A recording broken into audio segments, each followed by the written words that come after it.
streaming on YouTube, we have no idea what to expect. So if things are odd or we get weird or connection issues or whatever, just let us know in the chat. And as always, I am joined by my incredible fiance Amber over here, who will be moderating the chat and keeping an eye on what your comments are and what's going on.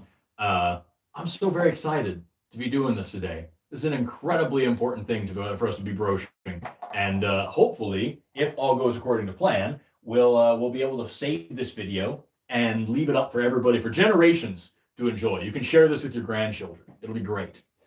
There we go. All right. Are we tilted? A little tilted. All right. Well, hopefully, also with the Creator Studio, we can go back and edit this later on. So give us a little bit of leeway here while we make sure that everything is up to speed and looking good. Can't tell me that's not pretty. All right. Now I've got us here. Sweet. All right. Honey Bear, if you will post a thing in the chat, we'll make you a moderator. Because I should be able to do that. Yes, I can. And we'll let that upload a thing. Yes. Good, good, the best. Yes. All right. You know, when you see my head from the side, you realize just how huge my forehead is. Okay, with that, I think we're about ready to get started. So welcome to Ask an Atheist Day. It's an exciting day for everybody because as a science communicator and content creator, I get asked a lot of religious questions all the time. And so far, I've been careful not to address those questions, except for on other live streams on platforms like TikTok, simply because I didn't want to drive away people who potentially want to learn science, people who could potentially benefit from the lessons that I spread. And the fact of the matter is, even when I do that, I still very frequently get accused of anti-religious hate. My video about why homosexuality is normal and natural and observed in several hundred animal species was full of people telling me to quit hating Christians.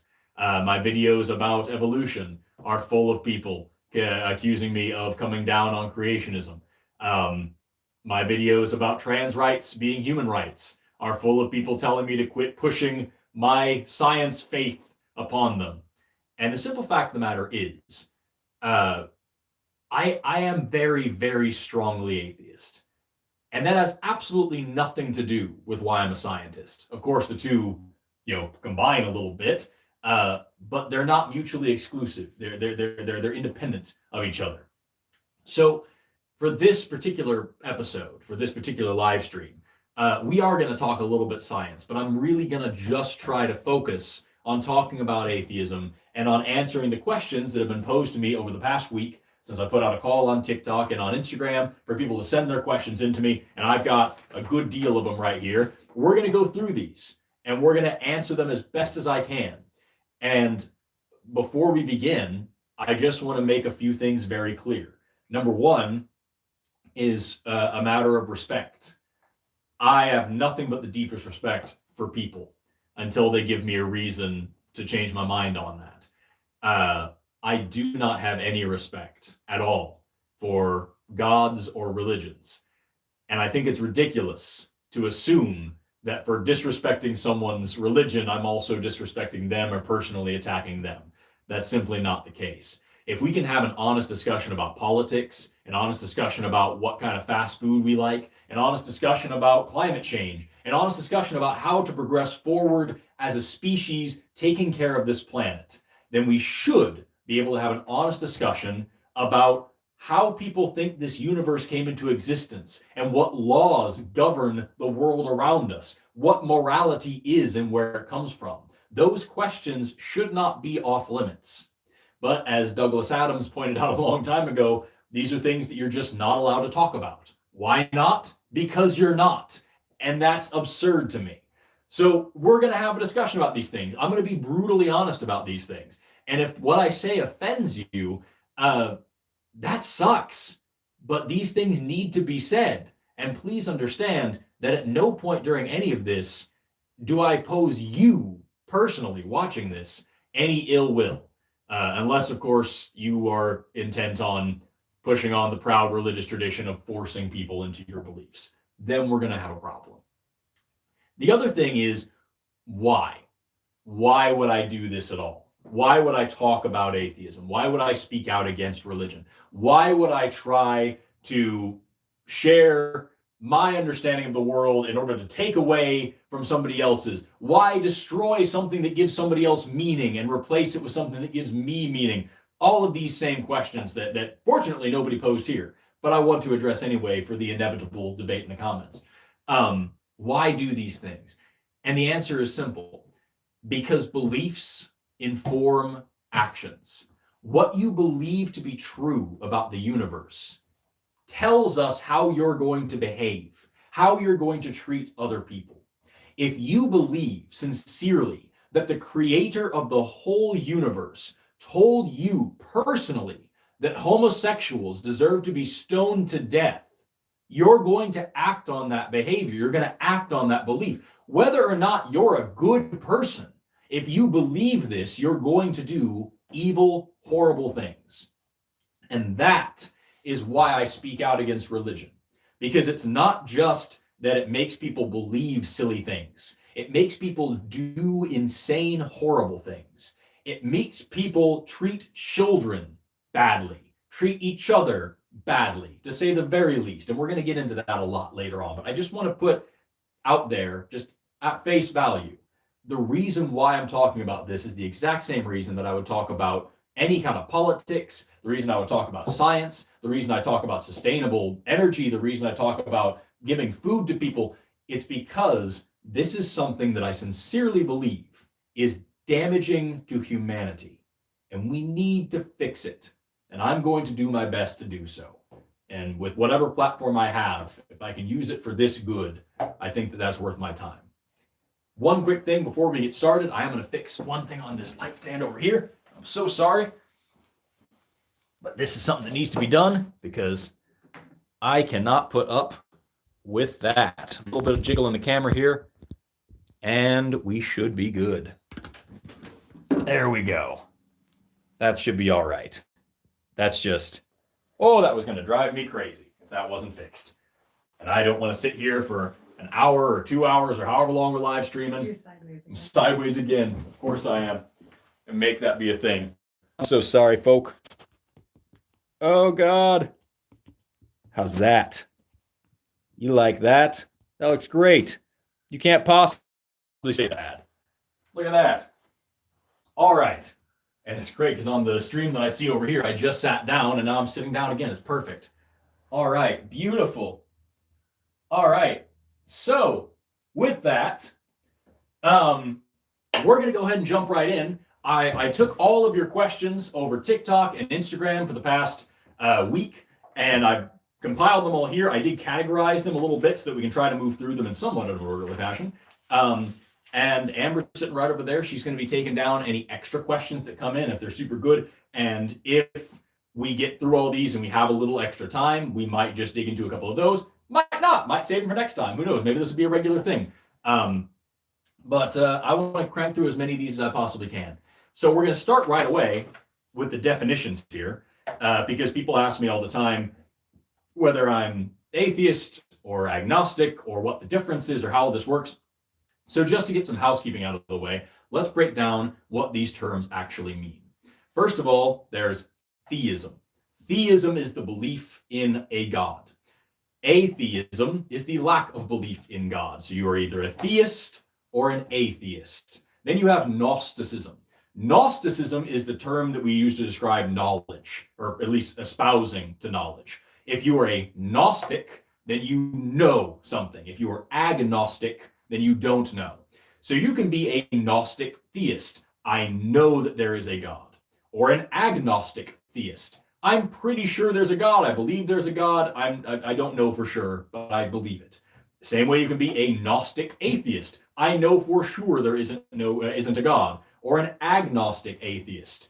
I am pretty sure there's no God. I don't have any evidence either way. The argument that I would make here is that agnostic atheist is the safest bet, and is what I would describe myself as if I really wanted to get real pedantic and get into it. Because if you are a Gnostic anything, you need proof, you need evidence. If you are a Gnostic theist or an agnostic theist or a Gnostic atheist, you need to prove what you're talking about. I have proof there is or isn't a God. If you're an agnostic theist, you're still making a truth claim that requires evidence. And even if you say, I'm not really sure, you're still making a claim about the universe that requires you to back that up somehow. So agnostic atheist is really where I would land and where I would encourage everybody else to land as well. And that brings it down to the questions here where people ask, what this is a huge amount of questions here. What convinced you to become an atheist? Why are you an atheist? When did you start questioning religion? Did you ever have a religion? Did you make the decision to be an atheist? These are all incredible questions, and the wording on these questions is incredibly important as well. It just comes down to evidence. If I tell you that on the other side of this wall, I have an elephant, you can either say, yes, that's true, no, that isn't true, or I don't believe you. And I don't believe you is different than that's not true. Because if you say yes or no, you now have to back that up with proof, with evidence. I know for sure there's no elephant back there. I can go look at it. I can go check. I have a camera, whatever. Unless you can look behind this wall, you have no way of saying for sure there's no elephant. So the best way to go at it is say, I don't believe you. Not, you're wrong. Until you provide evidence, I'm not going to believe what you're saying. That's agnostic atheism. That's how that works. And when you look through these questions where people ask me personally about my religion, they all kind of fall around this central theme where people say, why did you make the decision to be an atheist? Really important wording there. I didn't make a decision because beliefs aren't something you decide on. Beliefs are caused by evidence. I can't decide right now that I think unicorns are real. We're going to come back to unicorns, believe it or not. There's a question in here about that. Until I have evidence of it. I can't choose to just will myself into believing a thing. I don't know if some people can, but I'm not that kind of guy. I am completely led by evidence, always. People ask here, what was your personal journey with faith? And that's very, very kind of them to ask. I'll touch on this, but I really don't want to talk about myself too much here. I'm not that important.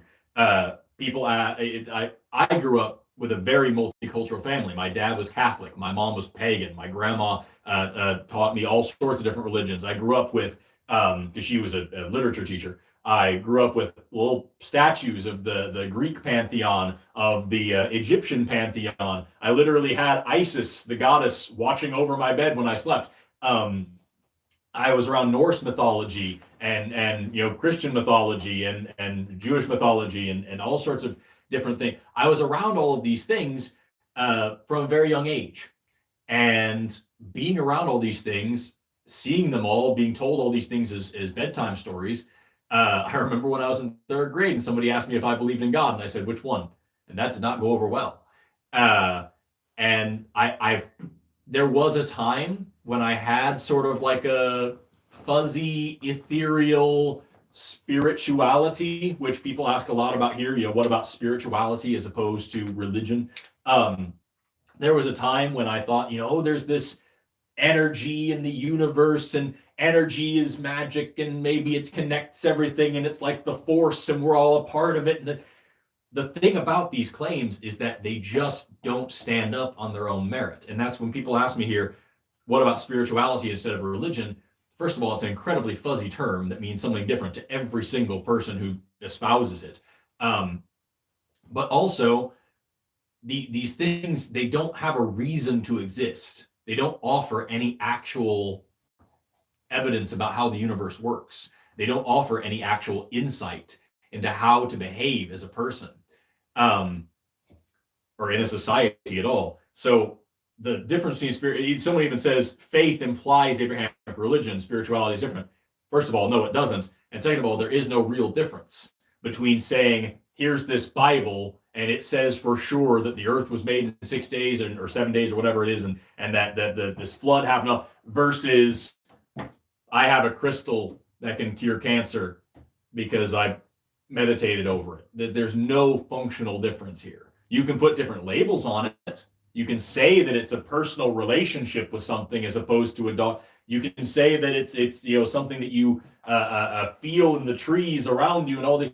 I used to be this way. I grew up this way. I grew up very, very pagan. My mom taught me how to cast spells and stuff. I just, there's no actual validity here, and it's the same thing as any other religion. There is no real distinction at all.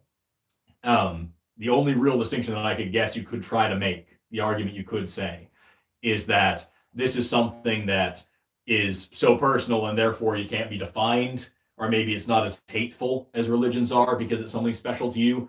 But at the end of the day, it's still a suspension of critical thinking, which is something that we're going to come back to.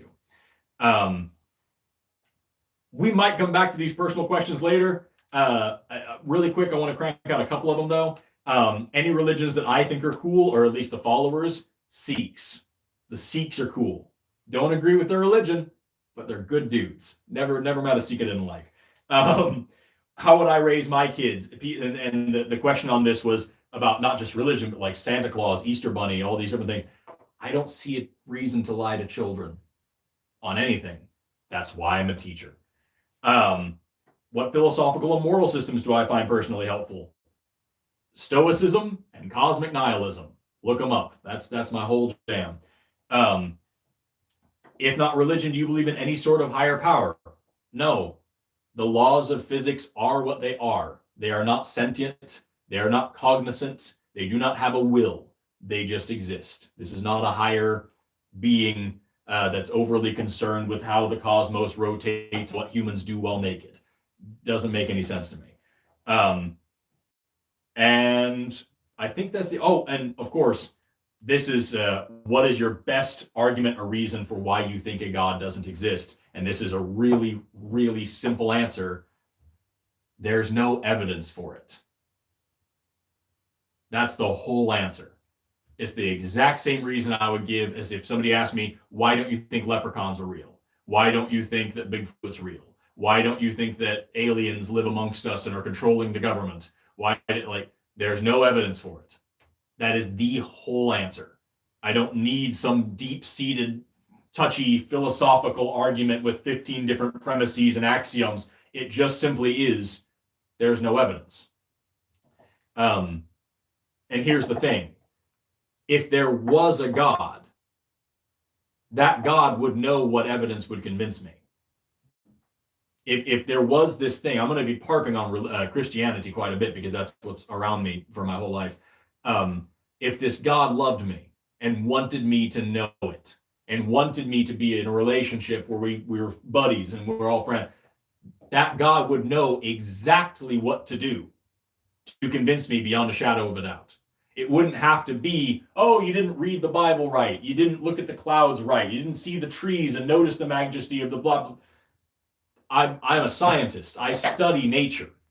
I don't need to see this deeper meaning. If this God is real, he can show up and give me a photo ID or something and prove to me that this God exists. If that doesn't happen, that means that it doesn't matter to that God either. Because that God, apparently, according to these religions, engineered the way that I was going to be born, the relationships I was going to have with religion growing up, the religions I was going to be exposed to, the people that were going to teach to me. This God engineered my atheism and then chose to punish me for it. Not a fan. So let's get into some of your questions here about Genesis, about where did the universe come from? And these are all framed around the same way. What caused the Big Bang? Is there a reason to disbelieve that a God could have caused the Big Bang? Where did all matter come from without a creator? Matter can't be created or destroyed. Where did it come from? These are great questions. There's can you be certain that there's no creator before the Big Bang? The Big Bang is the beginning of all space and time. That's what that is. You're asking me what happened before time started. So before the idea of before existed, what was going on? This question makes no sense. I can't possibly answer that. What was going on before the Big Bang? As to the idea of what was, was there this God? Why complicate the issue? There's no evidence to suggest that that thing exists. So why throw it in there? Why say here's something we don't understand, therefore it must be magic. Therefore it must be this God that did the thing. There's no reason to put that in there. It reminds me of Laplace, who's a great physicist back in the day. Napoleon asked him, hey, give me like a working functional model of the whole universe, and he did. And Napoleon said, I noticed that you didn't put a God in here anywhere. And Laplace said, it works just fine without that assumption. And that's the case. This universe works just fine without the need for some God watching over it, supervising it, making it happen. So why complicate the issue further? And a bigger thing here, what's even more important than that, is that it's okay to say, I don't know. That's all right. Like, I don't know what caused the Big Bang. You don't either. That's okay to say, as long as you don't say, I'll never know and I never want to know, because that's just willful ignorance. You can't do that. You need to continue trying to learn. Or, I don't know, therefore it must be magic, because that's insane. You wouldn't do that anywhere else. You wouldn't say my car stopped working, it must be goblins. You would say my car stopped working, it's probably out of gas. Maybe a spark plug came loose. Maybe the carburetor's dead. Maybe something's wrong. It wouldn't jump to, the fairies chewed on the pipe again and destroyed my car. There's no reason to fill that in there when you have something that could just be a mystery or has a logical explanation. And then someone also asked in the same vein, is it possible that science and Christianity tell the same story of Earth creation but in different ways? No, they just don't, because one of them necessarily involves an external force, something beyond the confines of space and time that's able to form universes. And we just don't have any reason to believe in that. They are telling the same story in that now the universe exists, but there's lots of stories that tell that story throughout countless cultures. There's no reason to assume that this one is right because you grew up with it, and there's certainly no reason to necessarily impose it in this story of science, in the story of how the universe actually came to be. It's just, it's an unnecessary and irrelevant hypothesis that doesn't need to be there. There is another section that I have here is science versus religion, because people ask me quite a bit, is there any evidence that God is real? No. What about science in the Quran? This is a great one. The whole section here is people trying to find some sort of mesh between science and religion. What about the science in the Quran? And I get this a lot, not only from the Islamic faith, but also from Christianity, where people say, well, the Bible says this and this and this, and that means, something about atoms. And that's what this boils down to. When you read the Bible, when you read the Quran, when you read any of these holy books, and you say, this passage here is talking about atoms. And what it's talking about is like the small things, or like the buildings or blocks or something. It's some poetic, ethereal language that doesn't really make any sense until you try to twist it and tweak it. What they're probably really talking about is this other thing over here. Or they have things about where babies come from, and they say, blood mixes with semen, and it's this whole and then that's not technically 100% incorrect, and they really meant it this way, and it's an allegory for this, and it's a poetry. And if this was a science textbook, it would just say what things are. It would just explain it. It wouldn't have to be some poetical thing that then thousands of years later, we have to discover the truth and then somehow find a way to equivocate what's actually going on. And to make the argument that this is written in a language that these people could understand, they could have understood if this God is real and is able to show you things. They should be able to say, hey, look, here's how DNA works, and write it down succinctly and be done with it. not make some weird poem that we have to decipher for the next 5,000 years. That's dumb. That's a really stupid way to teach people anything. If I did that as an educator, I would be justifiably fired. That's a ridiculous way to be. And also, speaking specifically on the Quran here, even if it did have some things that were somewhat scientifically accurate, it also has a part where Muhammad splits the moon in half. That didn't happen. It also has a part in it where a man flies to heaven on a winged horse. Pegasus isn't real. In the Bible, in the book of Revelations, the stars fall out of the sky and land on Earth. Stars are millions of times bigger than this planet. The only reason somebody would write that down is if they really genuinely thought that stars were just little candle lights floating a few hundred feet in the sky and that they could just fall down and be right here. They were ignorant of reality and they wrote a story. Just like countless of other people have. You look at any folk legend from any other culture, you're not going to say this is somehow magically real. This is a story. It's just, that's all it is.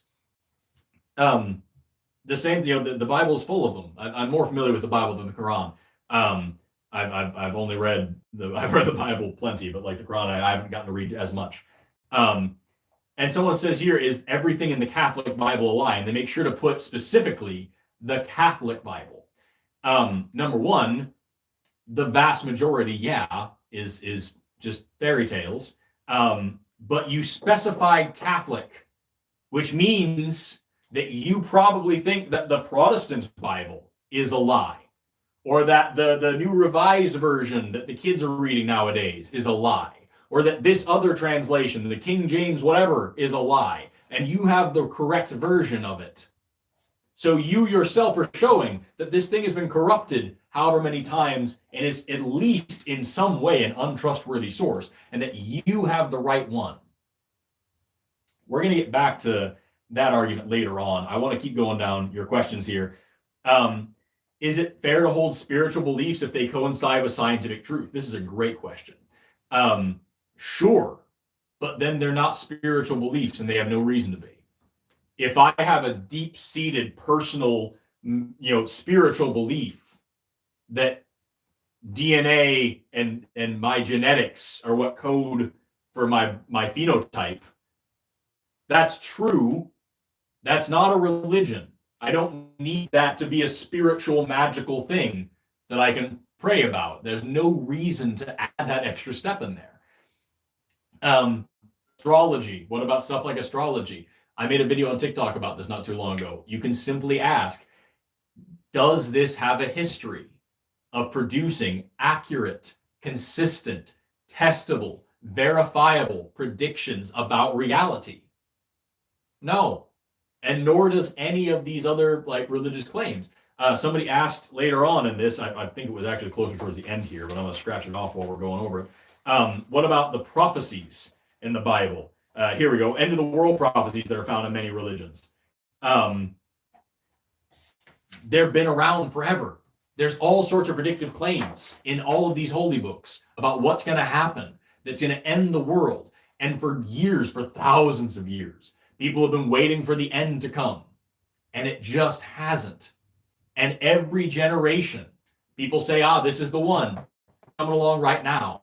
And it just hasn't. 44% of Americans believe sincerely, with their whole heart, that within the next 50 years, Jesus Christ is going to come from the sky and end the whole world. 44% of Americans believe that it's going to happen in their lifetime. And that's been the case for the whole history of America. Within your lifetime, it's going to happen. If you're religious and you're watching this, I would hazard a guess that you probably hold a belief like that. That within your lifetime, these end times are going to come along. And if you don't, I guarantee you know somebody who does. And I bet your parents believed the same thing. And I bet your grandparents believed the same thing. I bet you know people who are now dead who believed that in their lifetime, God was going to come down and end the world. It's been going on forever. So these predictive claims, they fail over and over and over again. And it brings me back to the same question as before. It's not just that it looks very wrong. It's if it were true, if this was actually what God wanted you to know, why would he put it in the worst possible format that's mistranslated 80,000 times so that you can waste your life living a lie based on something that he didn't clarify? That's a crappy way to behave as a parent. Are science and Christianity mutually exclusive? I would argue, yeah, as with any religion, because there's no overlap. And if there is overlap, it's not a religion's fault. Can someone be smart and religious? Can I believe both? Can I believe science and religion at the same time? This question came in a lot. Of course you can. I have personal friends that are Catholic and physicists.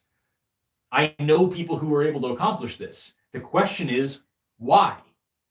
Why would you suspend critical thinking for one thing and not for anything else? Again, you would never, ever, ever behave or think the way that you would about a religion, about anything else. If I tell you today, on this live stream, if I tell you right now that I can bench press a car and fucking fly, you're not going to believe me, and you shouldn't. But if I tell you, well, I have a friend that saw me do it, now I have witnesses, still shouldn't change your mind. You should still want to see evidence. If I tell you, yeah, but I wrote it in this book, and in the book it also says that the book's true, so you know the book's true because the book says it's true, there's no reason to believe my claims without evidence. So if you're going to go with that on just religion, you are deliberately choosing to ignore the critical thinking that you would apply to the rest of your life just in this one scenario. And that brings me to a really important thing that I want to cover. I want to take a break from this to cover this, is that I don't think, I can't think that religious people, all of them, are just dumb. I don't think that's the case at all. I don't think that you're stupid. I don't think that you're bad. I don't think that you're crazy. I don't think that you're any of these things. I think that you've been lied to. And the fact of the matter is, if you teach a child from the moment that they can understand you that the moon's made of cheese and that good people believe that, and that if you don't believe that, you're a bad person and you're going to burn in hell for eternity and you deserve it, and you keep them to every single Sunday, you take them to a place where they tell them over and over, remember that moon's made of cheese. Here's all this weird, philosophy about it. Here's all these books that say, here's all this, the moon's made of cheese. That kid's going to believe it. They'll be a grown adult. They could be a physicist. They could be a doctor. They could be a politician and believe with their whole heart that the moon is made of cheese because they were lied to consistently over and over and over for years. That's what happens to the human mind. That's why education is so important. That's why science is so important, because science is constantly changing and fact-checking itself to make sure we're not doing exactly that. So if you're religious and you're watching this, again, in case you came in late, and I said this at the beginning and didn't hear it, I'm not trying to just punish you or speak against you. I think that you have been done a great disservice. I'm trying very hard to get rid of this system that is oppressing and hurting you and your family and people like you. You have been lied to about something deep and fundamental about the universe. And I'm not trying to come at you with patronizing pity, oh, you poor thing. I'm just trying to show you that you're making a very different set of rules for this God than you would for absolutely anything else. And we're going to come back to that later, because I know there were some questions that kind of summarize about that later on. Someone asks, and this actually is perfect, it's just for that. What about the fine-tuning argument of the universe, that the universe is so specially fine-tuned for us, or even just this world? that, this world is so perfect for us. The moon in just the right place to make the tides, to make the thing, to make the atmosphere is just right for us, all these things. What you have to understand is that by making this argument, you're putting the cart before the horse. We evolved on this planet. And the way evolution works is that you become better and better suited for your environment. If you're not well suited for your environment, you die and you never pass on your DNA. If you are well suited for your environment, you live, you have lots and lots of kids with the same DNA that makes them well suited for their environment. If the environment were different, we would have evolved differently or not at all. If the Earth were different for the past 4.5 billion years, our evolution would have been different. It would have matched whatever the Earth was. Or life might never have started here. Things don't have to exist. So by arguing that the universe is fine-tuned for us, you're making the grave error of thinking that you are in any way special. You're not. Nobody is. We are not built for this universe, nor is this universe built for us. We just happen to grow up here.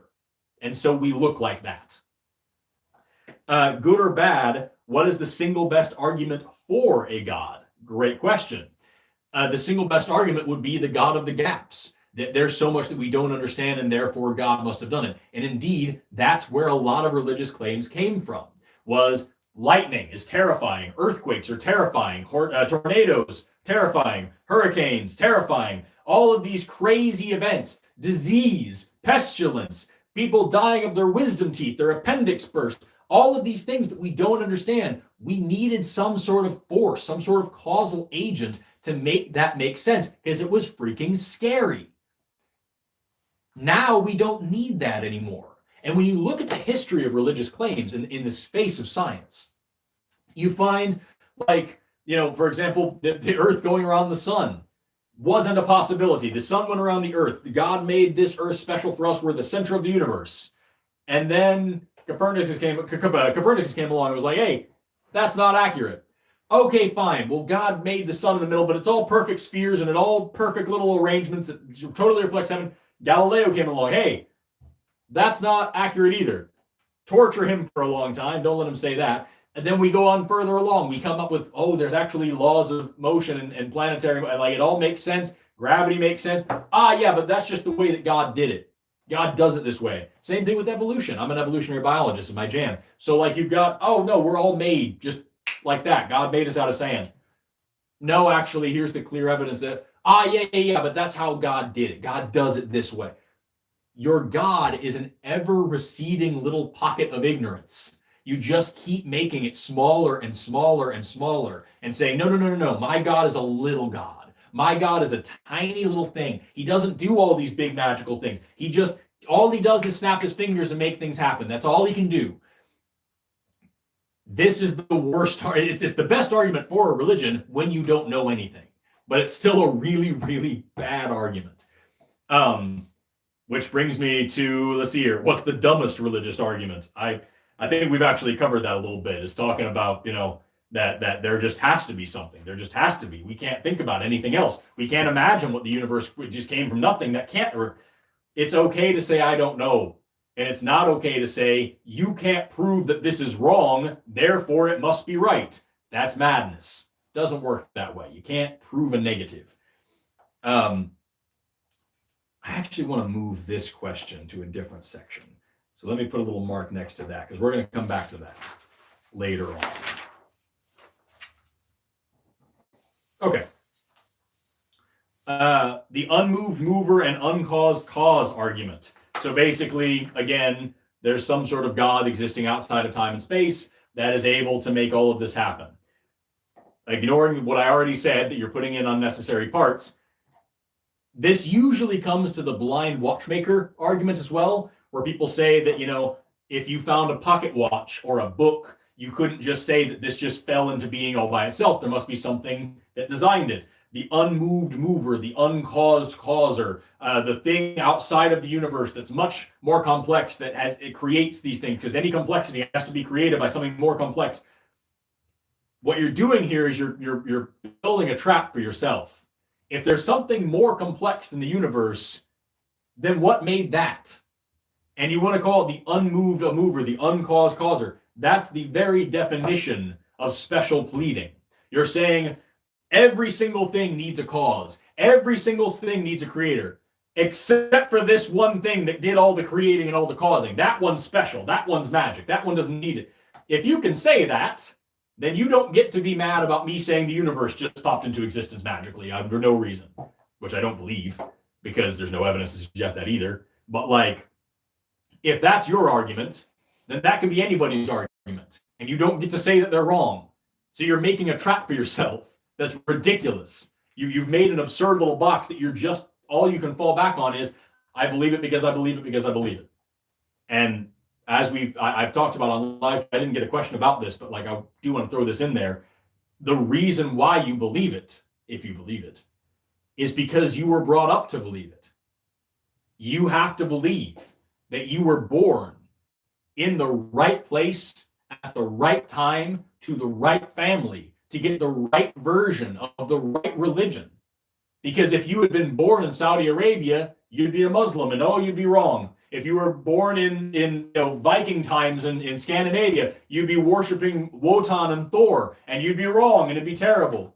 And if you were born pick any other, if you were born in Egypt, you'd be talking about Bast and Isis and Osiris, and how wrong you'd be. But thank goodness you were born in the 21st century in the middle of America to a family that believed in these things.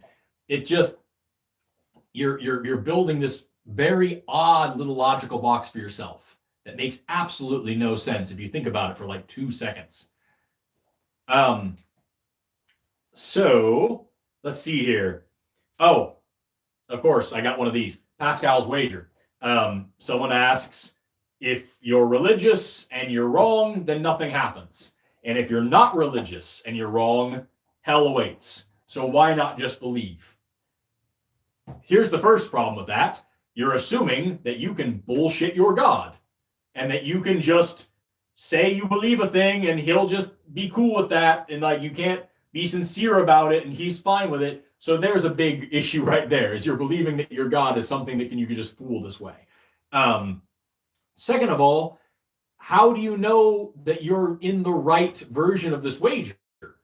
Like, all the other major religions have a hell that awaits you if you're wrong. So how much sleep are you losing about the fact that you might not be right about which God you're believing in? You might be wrong about Islam. You might be wrong about Hinduism. You might be wrong about, pick a religion. But you just happen to say, it's the Christian God. That's the one that we need to play it safe with. No. And as far as like, someone asked, is there other arguments against this other than God, which, or other than, you might not have the right God, which is kind of silly to say, what arguments beside the one argument. So there's 3. You're saying that your God is dumb enough to be bamboozled this way. You don't know if you picked the right God. And even if you did, what a weird box. What a weird box to put yourself in. I'm going to set this aside over here because I want to move on to this section. Morality. This is a great one. Science and religion used to be the same thing. Religion is a good technology to pass on good values to the next generations. First of all, you're right. Science and religion did used to be the same thing. It was all kind of branded under the term philosophy. Religion is our very first and our very worst attempt at understanding the universe.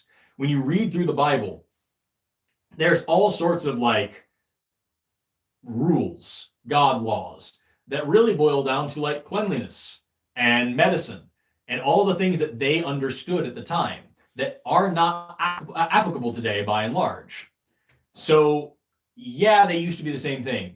Then we continued learning. The same way that astrology and astronomy used to be the same thing. Scientists used to look up at the stars, catalog and map the movements of the planets, and they also believed that it had some sort of influence on us personally. Then we learned that that isn't true, but planets are real, and so we continued studying astronomy instead of astrology. The same way that chemistry and alchemy used to be the same thing. We knew that there was some fundamental thing that made up matter, that made stuff on Earth. And we thought maybe if we did the right song and dance and we did the right mixing, we could turn lead into gold. that doesn't work. But chemistry is still real and atoms are still real. So yes, religion and science used to be the same thing. Now they have split and we're able to move on and we're able to change. Isn't a religion a good technology to pass on good values? That's just culture. You can pass on good values without the need for lying about these magical events. And furthermore, why on earth would you pull your values out of any of these holy books? Why? Why give us a book if God really wanted us to have these values? If there really was some moral code that we needed to get from the Bible. And again, I'm just picking on the Bible because I live in Oklahoma. It's everywhere. Why would we stick with the book that condones slavery, that teaches you where to buy slaves and how you can beat them as long as they don't die within 2 days? It's okay. If you beat them hard enough to put out an eye, then you owe them. Why put that in there? Why have that? Why have a book that tells you how to sell your daughter as a sex slave? Why give a book that says if a woman is raped and she's a virgin, then the rapist just needs to pay the father 30 bits of silver and then now they're husband and wife now? Why have a book like that? Why have a book that condones stoning homosexuals to death? Why have a book that says, this is a real part of the Bible, if two men are fighting and a woman tries to break up the fight, and in doing so, she accidentally touches one of their penises, you need to cut her hand off. That's an actual rule in the Bible. What moral code do you need to pass on to children that involves that? Honestly, how necessary is that? And you can argue that this is all mistranslated, that this has all been changed over the past, then it's a shitty book anyway. If it can be changed this much, if this is what we're supposed to base our lives on, and it can be this easily misinterpreted, that's a crappy way to teach anybody anything. If this God really wanted us to behave a certain way, and this book ain't it, and it's been mistranslated, why not correct it? Why not fix it? Why allow us to continue suffering?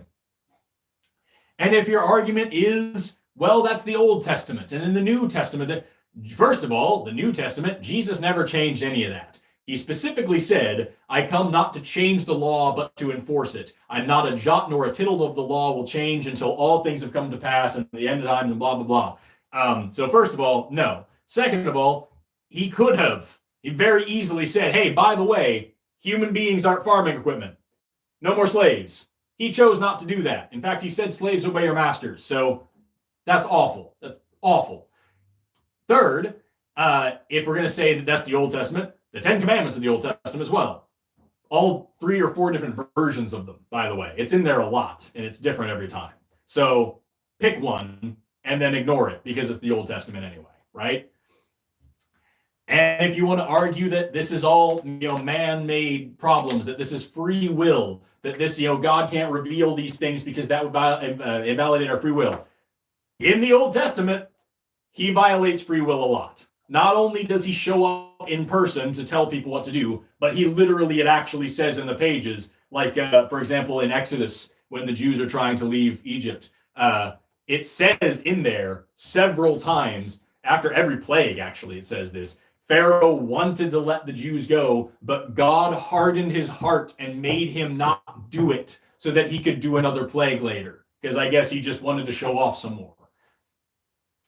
And then in the New Testament, Jesus does miracles in front of thousands of people over and over again. Did their free will not matter then? Satan has free will. He knows more than anybody that God exists and all the things that he can do, and still chose to rebel. I could too if I knew a God was real. There's no reason to be the hide-and-seek champion if you want people to understand morality. That's a terrible system. And as far as passing on to the next generation, I don't see any good laws in there that we need to pass on to the next generation. Like, sure, you can find some. You can sift through that crap and find some things that matter. Why? Why not just make better rules and just go with those? Because if you notice, That's what we've done as a society for hundreds of years.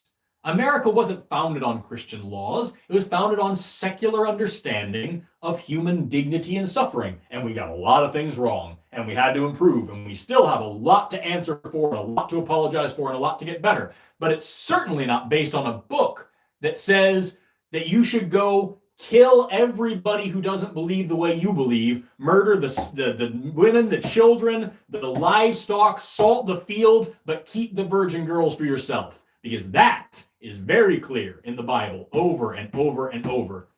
Kill the non-believers, murder the animals, every single body, but the virgin girls, you keep those. That's not an American law, you might notice, because we're not founded on these religious principles. So there's no reason to pass this on as a moral thing. Could a religion exist that guides morality and ethics and makes no attempt to explain natural phenomena? Then it wouldn't be necessary to be calling it a religion, if that's what you call it. That's just culture now. Don't call it a religion. Why? Why complicate it? Is it possible that you have moral and ethical blind spots that you don't see due to your atheism that might be causing harm? That's a great question. I don't think that there's anything that would be a blind spot because I'm an atheist, but there absolutely, without a doubt, there are things that I'm getting wrong right now.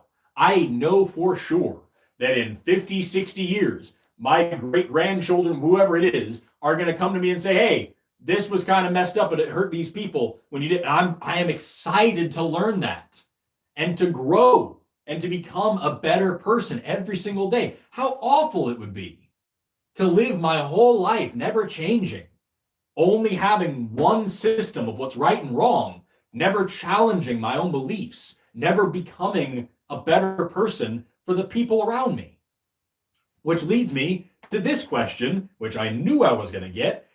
Where does morality come from without a God, and what stops you from rape and murder without the threat of hell? That is literally what they put in there.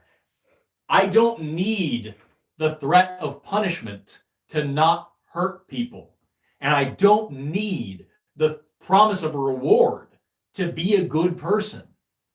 I don't hurt people because I understand that my actions have consequences, that they are thinking beings just like me, and that my actions are going to affect their happiness and well-being, and so I want my actions to be beneficial to them. That's not a difficult concept.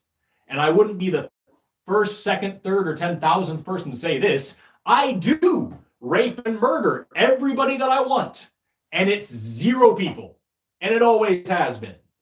And if your number is not 0, I feel sorry for you. That's a problem that religion should not have to fix. I don't want to rape or murder anybody. Why would I? And if you do, you're the problem. I can't make that clear enough. And where does morality come without God? We decide on it. We know what makes people happy and what hurts people. We're not dumb. We know what's good for humans and what causes suffering. That's morality. That you got it. You've nailed it down. Every single baby understands sharing. They understand theory of mind. They understand that you shouldn't hit. It's not hard to teach people these things. You don't need a God to do it. And if the only reason that you're not out here hurting people is because you don't want to be hurt yourself later, that's messed up, yo. That's not okay. These questions we've kind of already covered a little bit. What about scientists who are believers? Is science, can I be a science-based person and a spiritual person at the same time? Again, we already covered this, but just in case you didn't hear it, you're choosing to suspend disbelief for one thing and not for another thing. You're choosing to ignore critical thinking for one thing that you wouldn't do for anything else. There's no reason to put yourself through these mental gymnastics. There isn't a reason.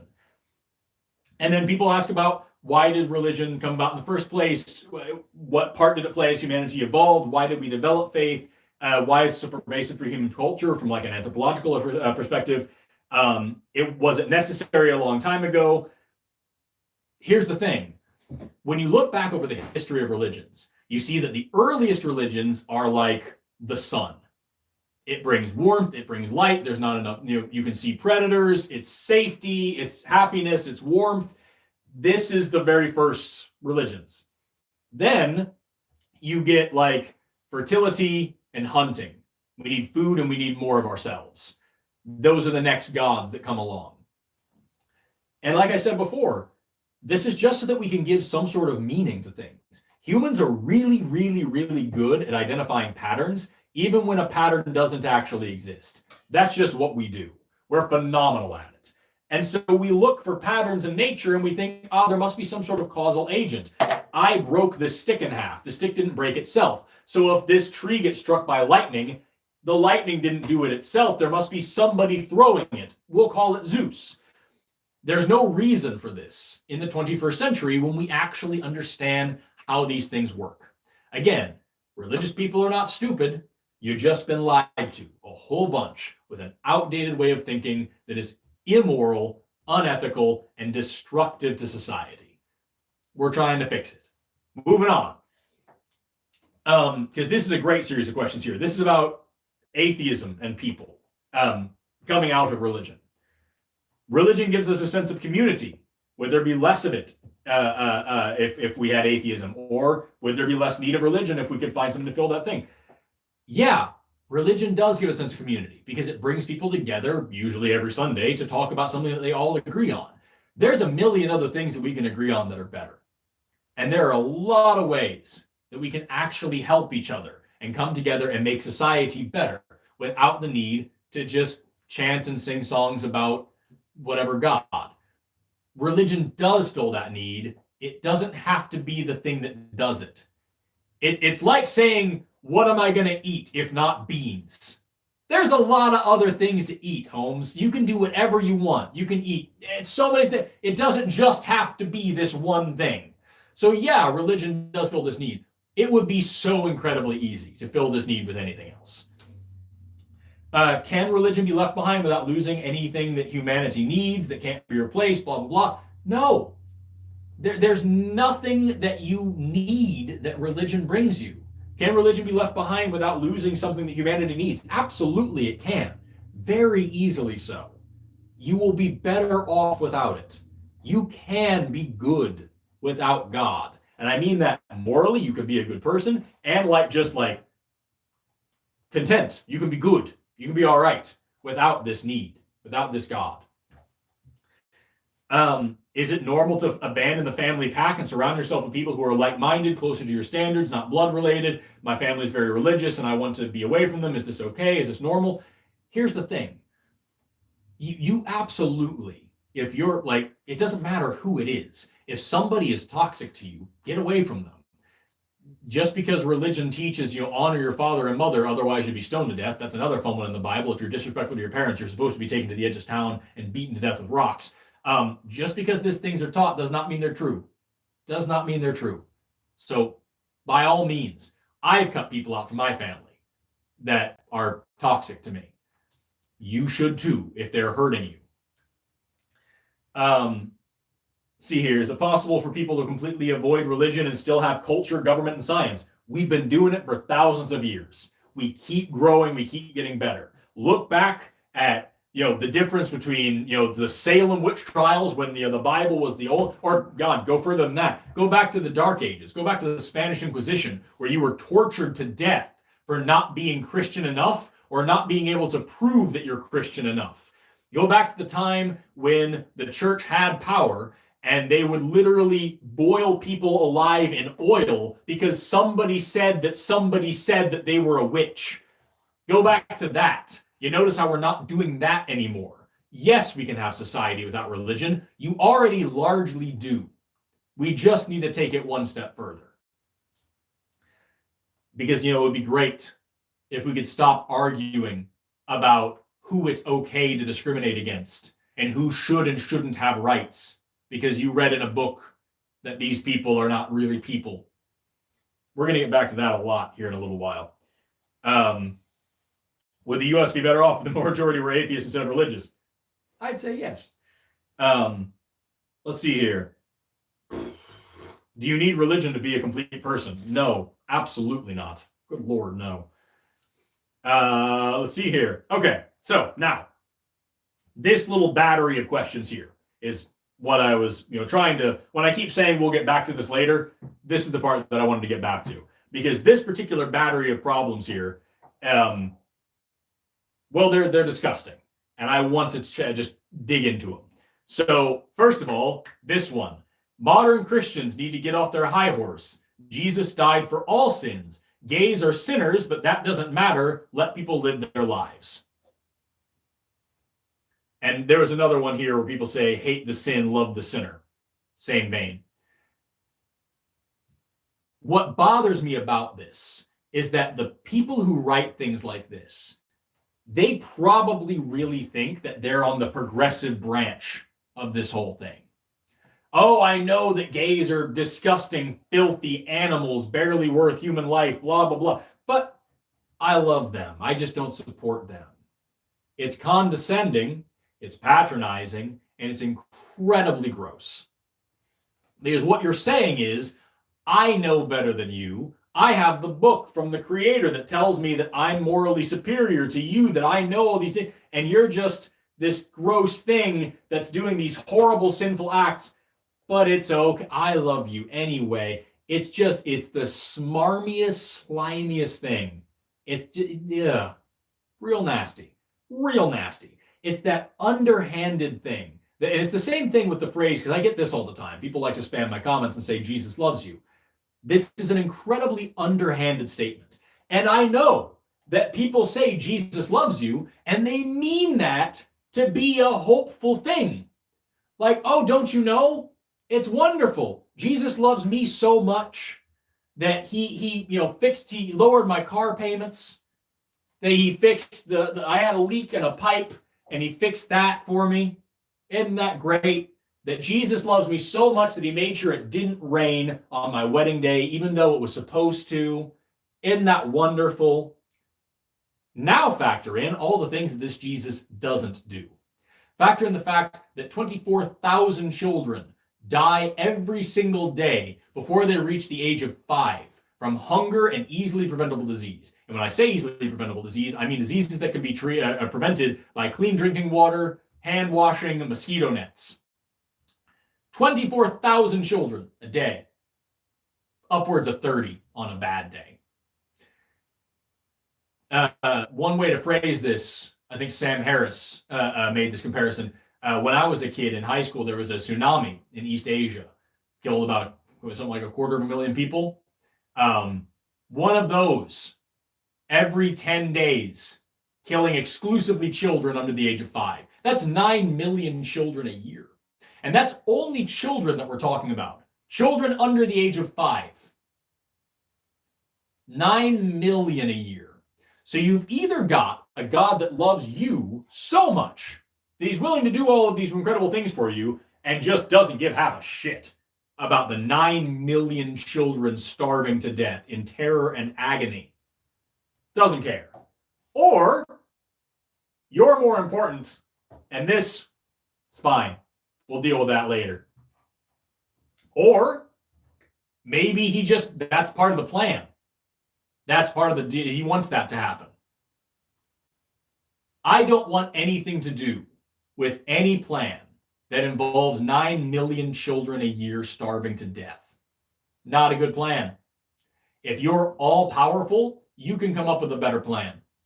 If you're all knowing, you can come up with a better plan. And I'm not the first person to say this. Epicurus, way back like ancient Greece, said, where does evil come from? Either God is willing to prevent evil but not able, he's not powerful. He's able but not willing, he's not good. If he's neither good neither willing nor able, then why worship him? Why call him God? And again, throwing this out there, if your fallback argument to this is, well, there's free will. It's free will. You have to have the willpower to be. Children are raped in this world. I would stop that if I could. If I saw someone being raped, I would stop it. Your God doesn't. If you think that there's some moral lesson that we're going to get out of that, if you think that the kid needs to learn some moral lesson by this, if you think that the rapist is somehow getting some moral improvement and that violating his free will would be just, oh, that'd be the worst thing, I don't know how to help you with this. I don't know how to spell it out for you. That rape and murder is bad. Is there something to come up? Yeah, right before you said that, someone literally just put the comment, we can't put the blame on Jesus or God. God gave us free will, and we make our own choices. Everything wrong in the world is our fault, and it's our responsibility to fix it. What choice did the child make to get raped? Also, if God can't intervene and interact because we have free will, then why would you pray about anything? That's a great because question. Nothing can be changed. That's a great question. Free will. If you're praying, then you must think either you know better than God or you're going to convince him of something. Dumb. He's dumb if you can change him this way. And again, like I just said, what choice did that child make? Why did they deserve it? What moral lesson needed to be brought out of this? This is why I speak out against this. We talked at the very beginning, why talk about these things? Why talk about religion? Why talk about, why try to come out against faith? Because beliefs inform actions. And if you believe that somebody is in control of all of this, I don't want anything to do with whatever will be in control of all of this, first of all. Any God that would create a world like this is a monster. Complete lunatic, psychopath monster.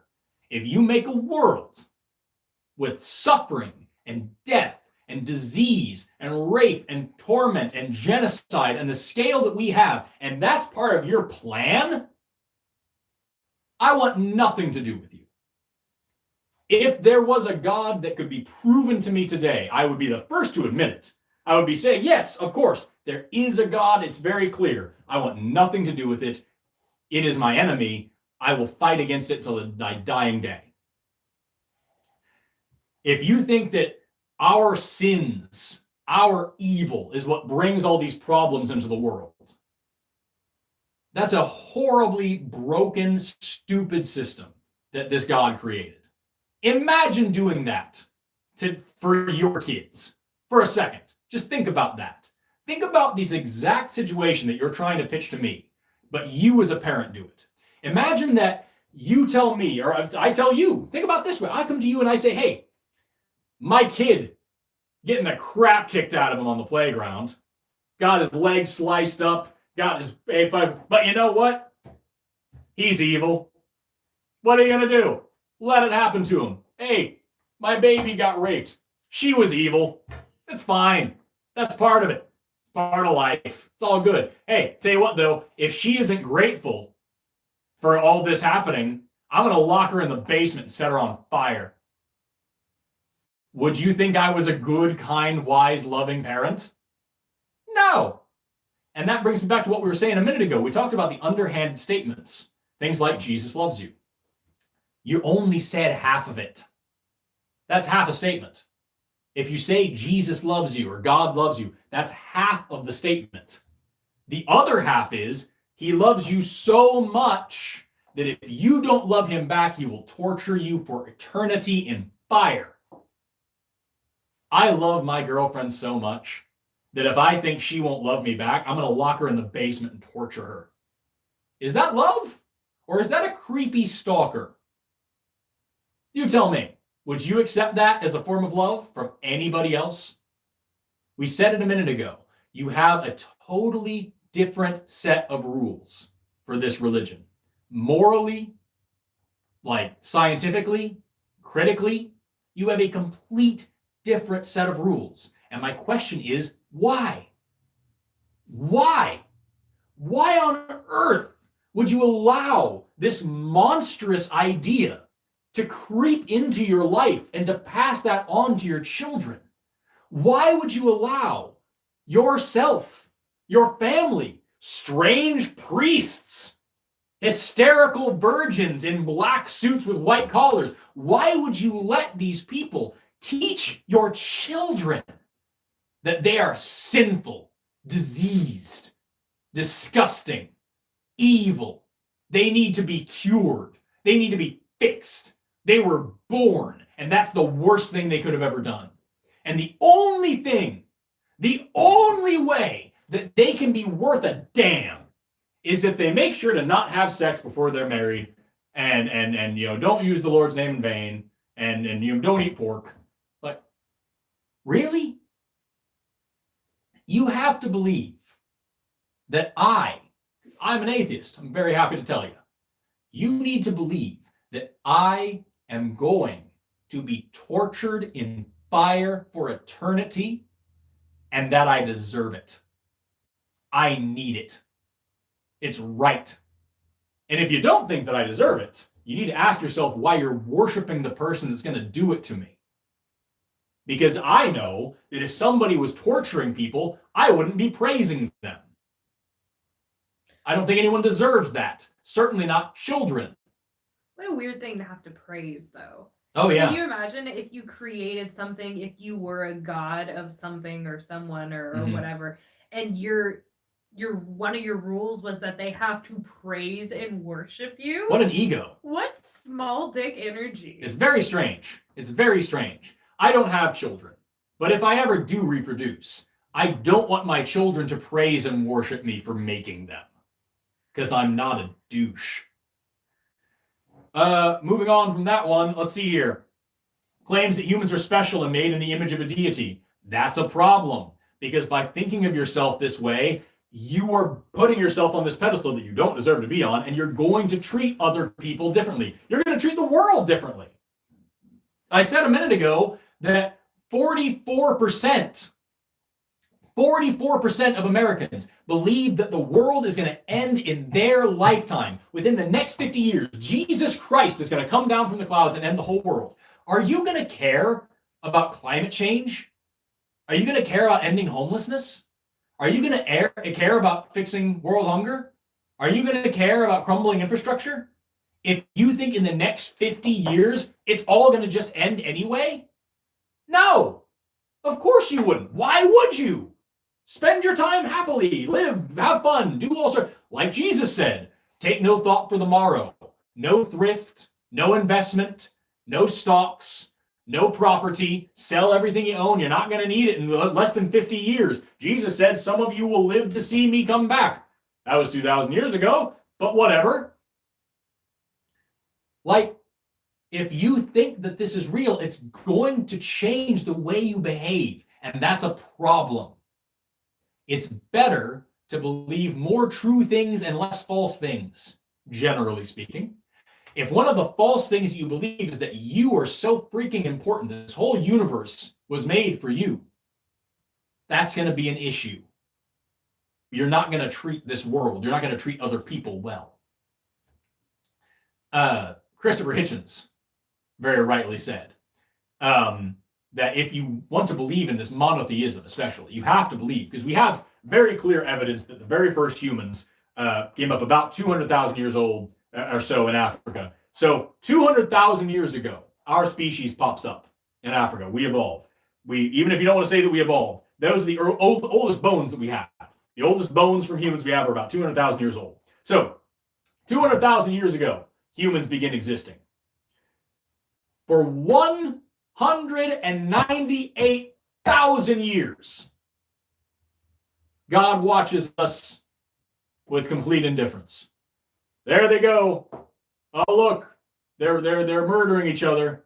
Oh, that group thinks that group poisoned the water, so they're killing each other. Oh, what are you going to do? Oh, that one's getting raped today. Oh, whatever. Folded arms, doesn't care. Then, 2,000 years ago, this God decides, all right, now I'm going to intervene. Now I'm going to teach them morality. And I'm going to do this by way of a filthy human sacrifice in the only part of Palestine that doesn't have any oil. I'm not going to go to the Chinese who can already read. I'm going to go to this one backwards, warlike part of the world, and I'm going to murder myself to myself as a sacrifice to myself so that I can forgive myself for the problem that I made in my own system instead of just changing the rules because I made the rules so I can do that. But instead of doing that, I'm going to make a loophole by killing myself as a sacrifice in this part. And if that doesn't work, then I just don't know what will. Nothing else can possibly work. That's the best I've got. What a dumb God. Honestly. That's the best you've got? This is the best you can do? This world is the best you can do? This is perfection. I am not impressed. And that is why I'm an atheist. One of the many reasons. Let's see here. Can someone get addicted to blind discard scientific evidence? That happens all the time. There's countless stories of people who had great promise in their field and stopped because they couldn't handle their religion. At the university where I work, there was a student last semester that was a graduate student getting a master's degree in biological anthropology, which is specifically the study of human evolution and primatology and like understanding the human as an animal. They were a master's student studying anthropology, and they couldn't deal with the whole section over human evolution, and they just dropped it. They dropped out and went back to whatever job they had. You spent that much time learning anthropology, but because science is real, you can't handle it? If this religion can do something like that to somebody's mind, if it can distort the mind of mostly young men to blow themselves up because that's what God told them to do, if it can possess parents to throw their children out on the street because they came out as trans or gay, because that's what God wanted, if it can possess people to invest in conversion therapy, if it can possess people to do genital mutilation, think about that one. There are countless people that will slice and dice the genitals of newborn babies to make them holier, because that's what God wanted. Who in their right mind would ever take a baby fresh out of the womb, first experience breathing air, and say, almost perfect, not quite. We need to slice a little bit of his dick off. Then it'll be perfect. Unless the creator of the universe told you to do this. And if that's the case, what a fucking disgusting creator. First of all, make us without the dick skin. If you don't want it, don't make us cut on a baby. And furthermore, if you do it the proper way, the actual like traditional way, is that you have a mohel suck off the foreskin. And there have been a lot of babies that have died here in America from genital herpes that became a big complication and destroyed their immune system, and the baby died because somebody sucked their foreskin off. If you think that this is okay, the only justification would be because you think the creator of the whole universe told you it was a good thing to do. And that is evil. I meant no words about this. This teaching is evil. And it makes good, sane, rational, kind people believe and do horrible, disgusting, insane, evil things. No parent would ever send their gay child to go have their brain electrocuted until they're straight unless they believed this book that says they should do it. It is evil. And every second that we're sitting here talking about it, every second that you're in the chat saying, you don't know God. Oh, you don't understand. It's not really that bad. It's not like that. Every freaking second that we're sitting here discussing it, having a comfortable conversation over the internet in an air-conditioned room, children are being abused in this way. Every single moment that you're sitting here justifying these actions, justifying this insanity, Babies are being mutilated. People are being told that they're evil and sinful and deserving of torture. You want to know why I speak out against religion? It's because things like that really exist and happen in the real world. We can argue about whether this God is real or whether the magic is real or whether the miracles happen. You know what we can all agree is real? Genital mutilation, sex slavery, women being beaten and tortured into relationships, virginity and purity culture, the immense amount of religious trauma that countless millions of Americans deal with every single day. And I'm just picking on America here because I live here. The world is rife with this. The KKK is a religious organization. The Lord's Resistance Army is a religious organization. Al-Qaeda is a religious organization. These things wouldn't exist if it weren't for these teachings that have no basis in morality at all. If this is the moral system that your God gave us, then I want nothing to do with your God. And if your God can't come down here and fix it, if this is all wrong and we got it all backwards, and this is what is being allowed to happen, then I still want nothing to do with this God. These people that teach these things, they're not evil either, most of the time. Some of them fucking are. They've been lied to too. They think that they're doing something good.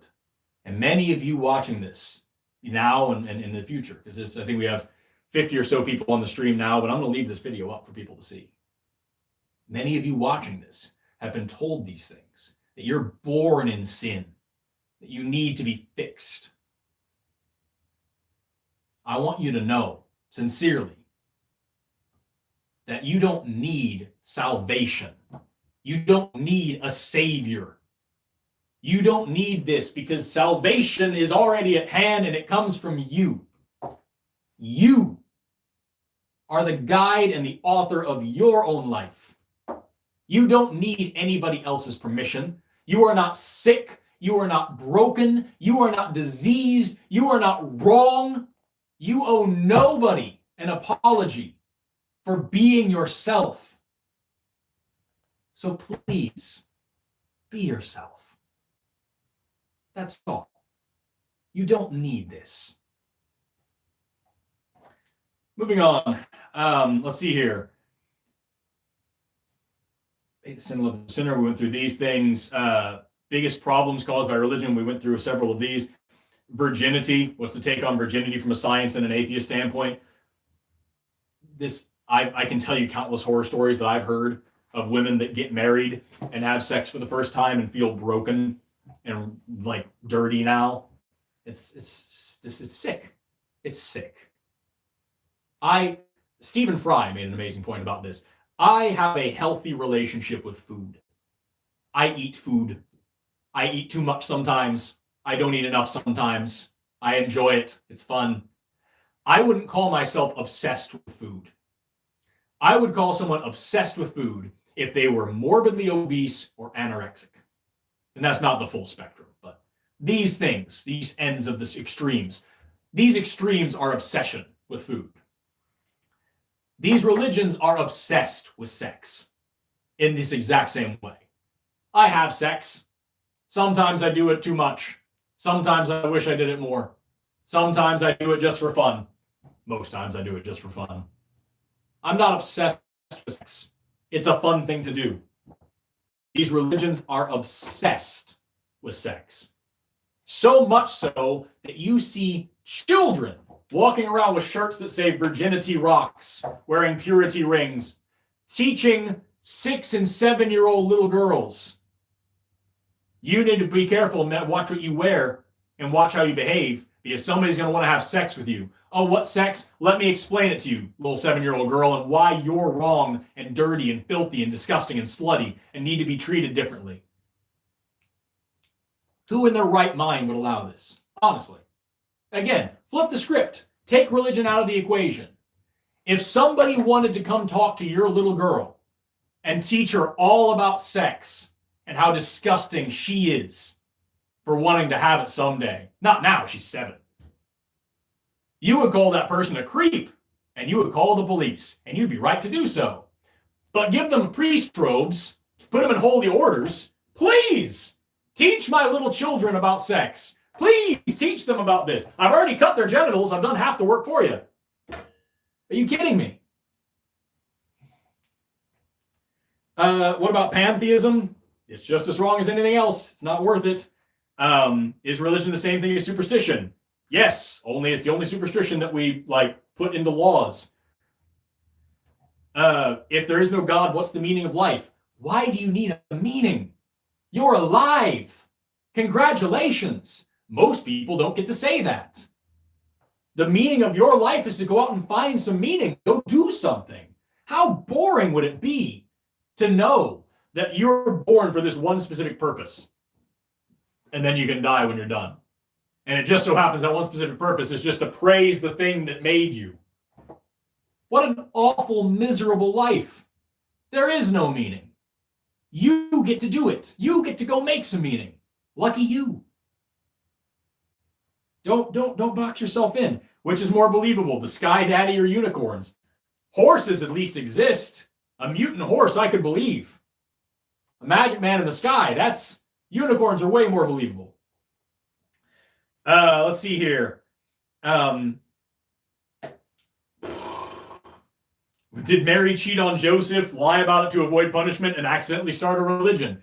This is a great question. I believe it was David Hume who said, if you either have to believe that all the laws of nature were suspended, or you made a mistake. Was it that the laws of nature changed and somebody, parthenogenesis just happened in a human all of a sudden? Or did a Jewish girl tell a lie? What's more likely? Honestly. Oh gosh, let's see here. I have a family member who's New Age and believes that they didn't come from a monkey. They believe in evolution, but they're not a part of it. Blah, blah, blah. Again, you're suspending your critical thinking for one thing that you wouldn't do for anything else. What do I think about Pastafarianism? It's hilarious. No more ridiculous than any other religion, for sure. And finally, the last question that I wrote down that there's a million here, but we kind of consolidated them. The last question, this was asked as a joke, but I'm going to answer it honestly. Will you accept Jesus into your heart? No. I don't want anything to do with the sick mockery of love that is pushed by this Jesus creature.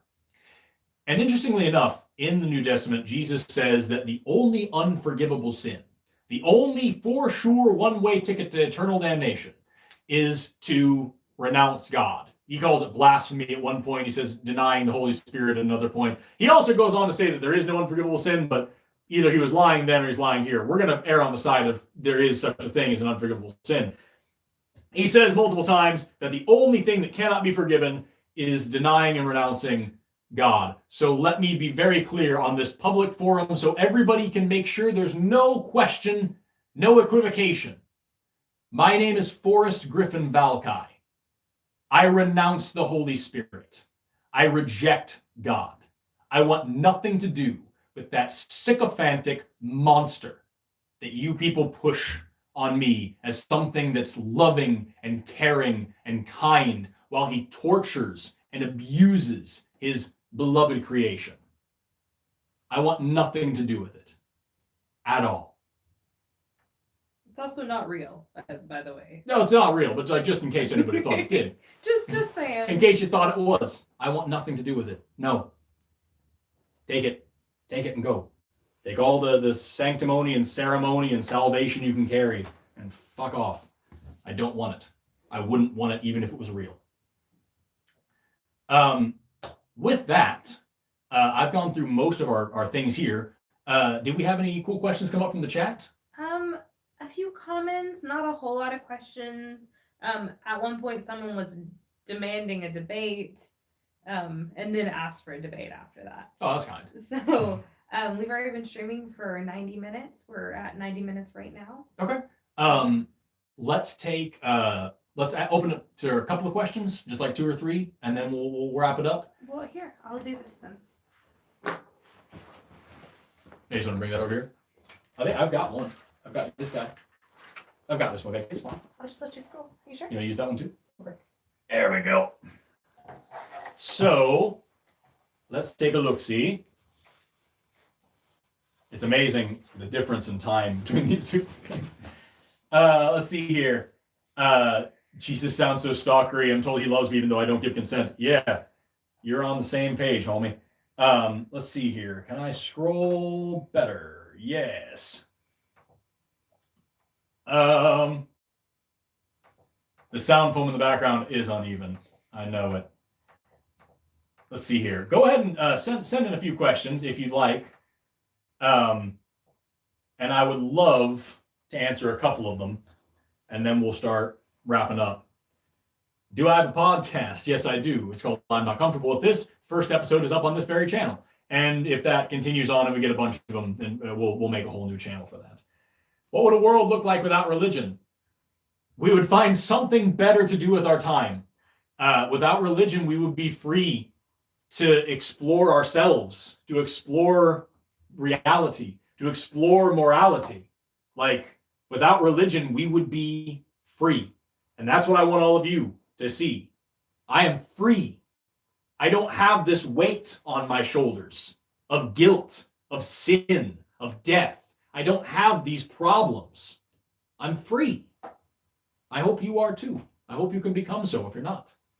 You sounded like you were a preacher there for a second. I'm cool. A preacher would be like, well, I'm free too because Jesus Christ came and died on the cross and took all those burdens from Another me, thing, but that's a great thing though. That's a great thing to bring up. That is a disgusting thing. People bring this up all the time. Well, isn't it lovely that Jesus died to give you the freedom from sin and that he took all your... No, that's disgusting. That is evil. I can take away your debt. I can pay your bills for you. If you commit a crime, I might go sit in a prison cell for you. I can't take away your guilt. I can't make what you did right. I can't take away your need to go rectify what you've done. That's not right. That's vicarious redemption. It's not okay. And certainly by way of human sacrifice, be very clear. This is not a religion that says human sacrifice is wrong and shouldn't happen. It happens several times in the Bible. You know, you have Isaac and Ishmael where he doesn't quite sacrifice, but then you have Jephthah where God does make him sacrifice his kid. Remember that one? Jephthah says, God, I'll sacrifice the first thing that comes out of my house if you make me win this battle. And the first thing that comes back is his daughter comes out. And he sends his daughter in the mountains. This is real. He sends his daughter into the mountains to cry about the fact that she'll never have sex. And when she comes back, he kills her and burns her as an offering to God. God knew that would happen, and he let it happen anyway. The firstborn children in Egypt. All the firstborns in Egypt, these babies, all had to die to prove a point to the Pharaoh. That's evil. That is evil. And then you have the big one, Jesus Christ. You know, the God, man, whatever. That is a human sacrifice. It is not a religion that says human sacrifice is wrong. It is a religion that celebrates one human sacrifice as if it were effective. It's not a moral system. I don't want anything to do with that. So what would a world look like without religion? We would be free. Let's see here. We're also people, so we would still be fighting. And... Oh, for sure. We'd find something to be pissed off about. Why not? What do you think it's like after you die? What was it like before you were born? You weren't around for billions of years. You won't be around for another few billion years until the universe dies. It's not hard to think about. Right now, I am not in Australia. There are people in Australia that don't know I exist, and they're getting on just fine without me. I am not that important. I am not special. I don't need everybody. Like that's when I die, I die. The electricity in my brain stops. I think they mean what happens to you, though, like your experience as a human. My grandma died of dementia.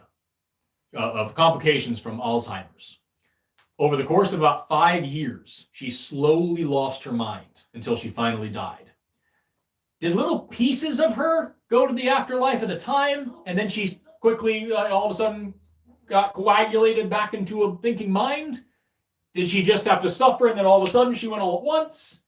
If there was a soul, what would that be? We have no evidence of anything like that. Where would it exist in you? Where would it come from? Where would it go? Cotton-eyed Joe. There's just no reason to put this in here. When you're dead, you're dead.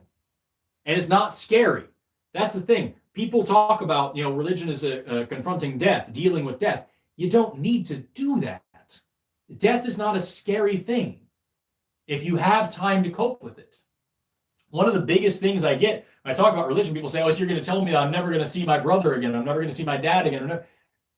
Yes. And if you'd had the time to build coping mechanisms for that, it wouldn't be so scary as it is. You have been cheated out of the opportunity to develop healthy coping habits, and I am very sorry for you. We now need to put in the work to rectify this.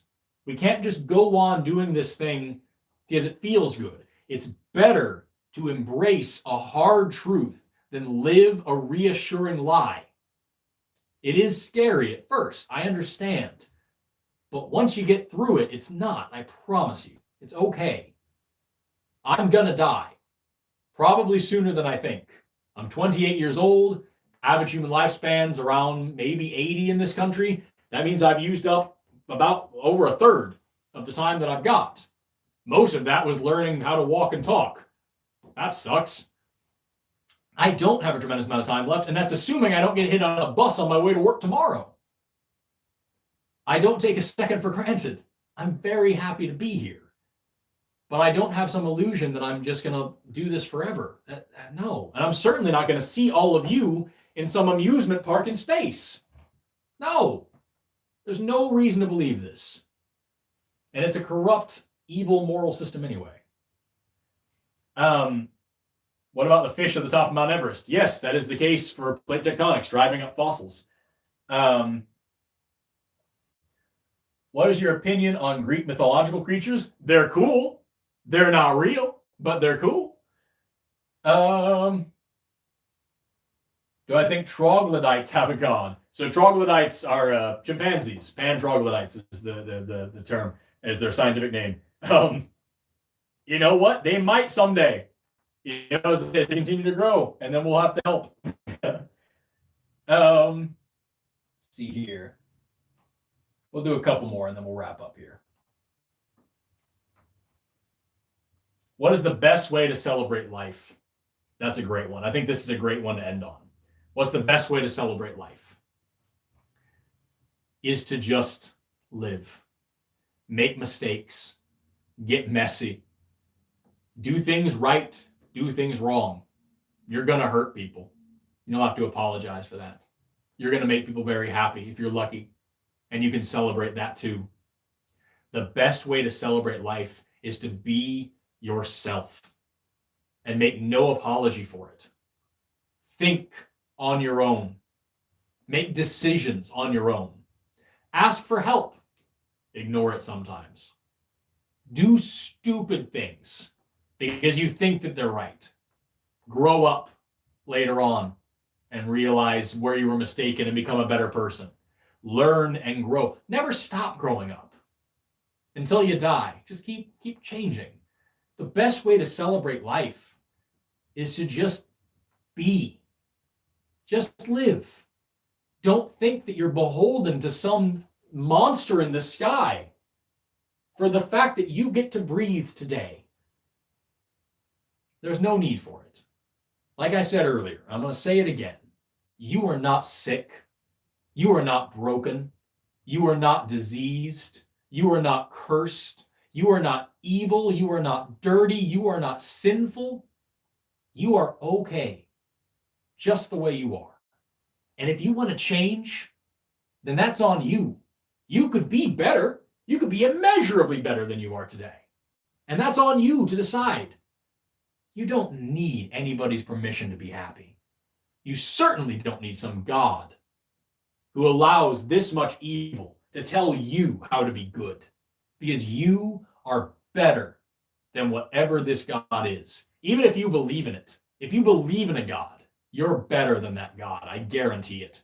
You know how I know? Because you've never set somebody on fire for lighting incense, which God did several times in the Bible. You are better than that. You can be moral and free without it. So, as we wrap up today, my last call to action is to free yourself from this. With it, you'll be better off. And if you have any, send them to me through my website. RenegadeScienceTeacher.com. It's got a contact box in the bottom. Send me an email.